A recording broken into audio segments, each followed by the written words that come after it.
If you've watched our videos for long, you know that there is one major country that taxes and regulates its citizens no matter where they live in the world. That country is the United States. But the conversation I increasingly find myself having with people who want to make sure they've got long-term offshore plans is the question of whether other countries will do the same. I'm going to talk about my thoughts on this issue in this video.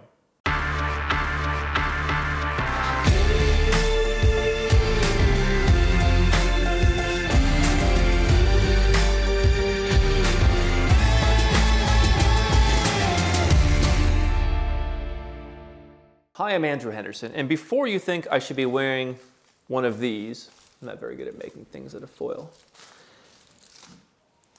Consider this.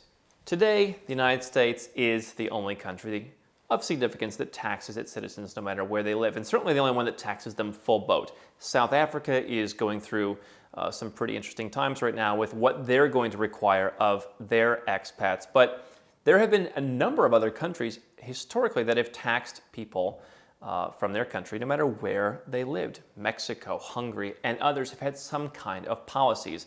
And here's the way I see this issue. Right now, we've got more global mobility than we ever have before. More people can make money from anywhere than ever before. And countries, particularly in the Western world, are more bankrupt than ever before. They have more debt. Their debt clocks go up day by day by day. And so it's an interesting confluence of events that more and more people have the ability to live anywhere. More and more people are exposed to places through travel, through YouTube videos, and through everything else, and people are becoming more comfortable with the idea of travel. And yet governments need more and more money to pay the bills, particularly as their societies age and they have to pay all of these retirement benefits they've been promising. So really not a good time to be an indebted government when your people can just, as we say, go where they're treated best and stop paying the bill. And so one thing that I debate with people at times is the idea that other countries could have some kind of U.S. citizenship-based taxation in their laws. I made a video where I talked about the fact that a lot of governments are going to start doing things through the back door. They may not come out and just smack you across the face with it and say, you pay tax no matter where you live. But I do think there's a possibility for them to have some kind of other policy in a bit more nebulous terms that has largely the same effect.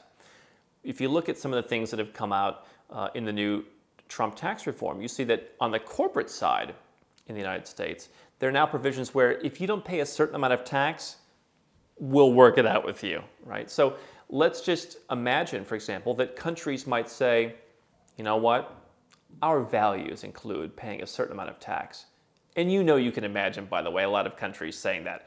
European countries think that they wouldn't say that. You think that people in Sweden aren't gonna come out. You think anyone would complain in Sweden if they came out and said, our values as Swedish people are that we believe that giving the government a lot of money is one of our highest callings. People would like that. I think it could work, quite frankly. So what happens if they come out and say that? What they could say is, you know what? If you move from Sweden to Australia, we're okay with that. Because we don't really need your money, but somebody needs your money. And again, it's the right thing to do to be paying a certain amount. But if you move to Dubai, you're going to pay a minimum. Let's say it's 13%. And since Dubai won't take that money from you, since the UAE won't take that money, you can send it to us. That's your obligation as a citizen. So every year you better send in your report. How much money did you make? What are your assets? And what did you pay somewhere else? If you want to have our passport, you're going to have to pay. Now, I like Sweden. I like the Swedish people. But I also understand that there is a growing political movement in a lot of places for people to pay. There's a lot of anger right now at people who are successful because this global mobility is causing people like me to hire people in other countries like Serbia. And people in these high-tax countries don't like it because their wages are somewhat stagnant. There aren't as many opportunities. Well, people like me who go where we're treated best, people like you, there are more opportunities. That's where this haves and have-nots thing comes in.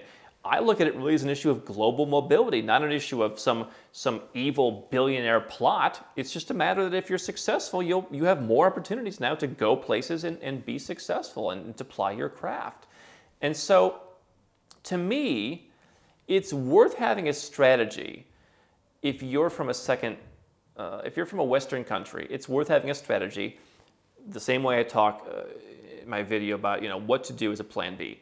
Have some assets overseas. Be expat ready. Have a place where you can go. Have another home base, second residence. Have a second passport to be expatriation ready. Okay. Be ready to move out of your business in your home country.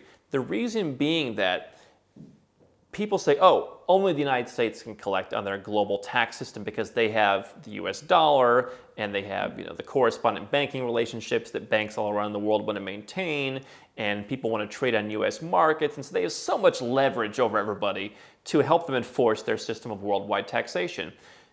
Now, is Bolivia going to come out with something like this? I highly doubt it, and you're right, they would probably have a hard time enforcing that.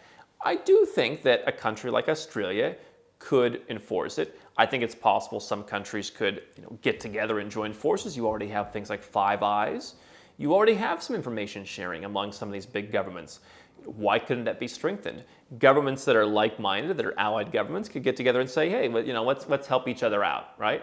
We will help each other out. You have new things like the Common Reporting Standard that have over 100 countries sharing bank account information now. So the information, but the potential to get the information is already there. And then, by the way, you have a fundamental misunderstanding of how countries like the US collect money.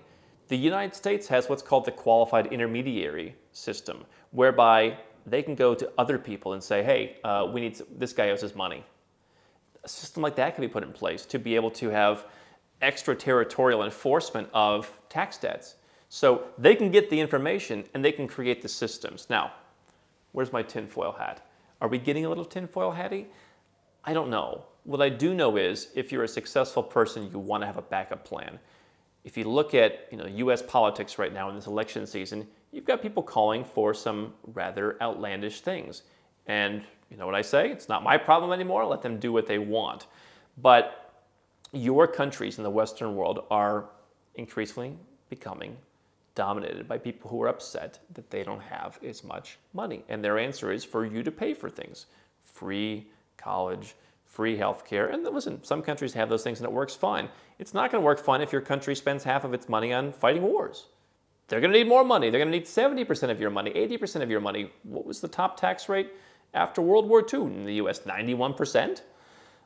So I think that if you think that that's the direction that things are moving or it could be moving, having a plan in place, if you're a US citizen for sure, but also citizens of other Western countries, to think that you'll always just be able to leave scot-free. Other countries are already putting in place exit taxes. We've been talking about that for some time. If you leave the country to become non-resident, you got to pay an exit tax.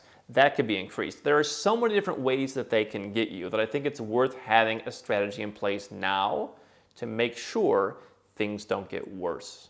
Hi, I'm Andrew Henderson from Nomad Capitalist. I wrote this book, which you can find on Amazon, to distill a lot of the stuff we talk about in these videos and a lot of the stuff I've learned over the last decade plus traveling all around the world, teaching you about how to legally reduce your taxes, build your personal freedom, and create wealth faster. Definitely get a copy of this book if you want to learn more. Now, if you want to watch more videos, make sure you subscribe to our channel and make sure you click the notifications bell so you never miss one of our new videos with more tips on how to go where you're treated best.